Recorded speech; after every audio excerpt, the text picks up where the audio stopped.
মাত্র ৬ মাসে বিশ্বের ১৪টি পর্বতচূড়া জয় করে ইতিহাস গড়েছিলেন তিনি। অনেকের কাছে তিনি ছিলেন অসম্ভবকে সম্ভব করার প্রতীক। কিন্তু সেই কিংবদন্তি নির্মল পূজার জীবন শেষ হল এক ভয়াবহ তুষারধসে। পাকিস্তানের কারাকোরাম পর্বতমালার ৮,০৫১ মিটার উঁচু ব্রড শৃঙ্গের অভিযান চালানোর সময় তুষারধসের কবলে পড়ে প্রাণ হারিয়েছেন নেপালের কিংবদন্তি পর্বতারোহী নির্মল পূজা। তার সঙ্গে আরও ৯ জন আরোহীর মৃত্যুর বিষয়টি নিশ্চিত করেছে অভিযান আয়োজনকারী প্রতিষ্ঠান এলিট এক্সপেড। গত বৃহস্পতিবার থেকে তারা নিখোঁজ ছিলেন। পরে ড্রোনের মাধ্যমে দুর্গম এলাকায় মরদেহ শনাক্ত করা হলেও প্রতিকূল আবহাওয়া ও ঝুঁকিপূর্ণ অবস্থানের কারণে এখনও সেগুলো উদ্ধার করা সম্ভব হয়নি।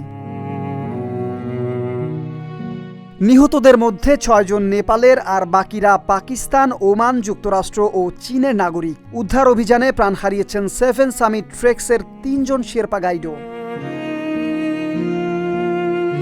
২০১৯ সালে মাত্র ৬ মাসে বিশ্বের ১৪টি ৮,০০০ মিটারের বেশি উচ্চতার পর্বতচূড়া জয় করে বিশ্ব রেকর্ড গড়েছিলেন নির্মল পূজা। তার সেই অবিশ্বাস্য যাত্রা নিয়ে নির্মিত নেটফ্লিক্সের প্রামাণ্যচিত্র 14 পিকস নাথিং ইজ ইম্পসিবল তাকে বিশ্বজুড়ে পরিচিত করে তোলে। স্বপ্ন ছুঁতে গিয়ে এবার বিদায় নিলেন সেই মানুষটি যিনি একসময় প্রমাণ করেছিলেন অসম্ভব শব্দটিও জয় করা সম্ভব। কামরান তুষার, ডেস্ক রিপোর্ট, ঢাকা পোস্ট।